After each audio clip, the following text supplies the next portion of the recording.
સોનલબેન જોગાજી. મારે કોથળી ફૂલતી હતી અને ખૂબ દુખાવો આવતો હતો. સલાહ એવી ચાલી કે કોથળીમાંથી ડાઘ આવે કે એવું બધું છે એટલે કાઢવી જ પડશે. પછી અમે હોસ્પિટલ બતાવ્યા, 2 રિપોર્ટ કરાયા એટલે કોથળી ફૂલતી હતી ખૂબ જ કોણ એટલે ઓપરેશન કરાયું. બેન કે તમારે ઓપરેશન કરવું જ પડશે. ના વિમાન બિલકુલ નહીં. અડધો કલાક આપણી જોડે ઊભા રહે. ના, બેન સરસ કામ કર્યું. તકલીફ થોડા ઘણી થાય તો આખો સ્ટાફ તોડીને આવે. ખાટલે હોય ને ખાટલે અડધો કલાક ઊભા રહે. ના, બેનને ખૂબ ખૂબ આભાર. ઓપરેશન હારામાં કોઈ તકલીફ જોરદાર.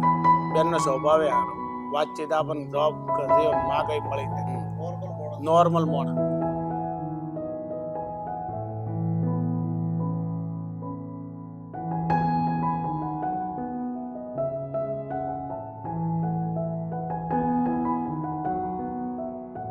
ના, ખૂબ ખૂબ આભાર સાહેબનો ને બેનનો બે.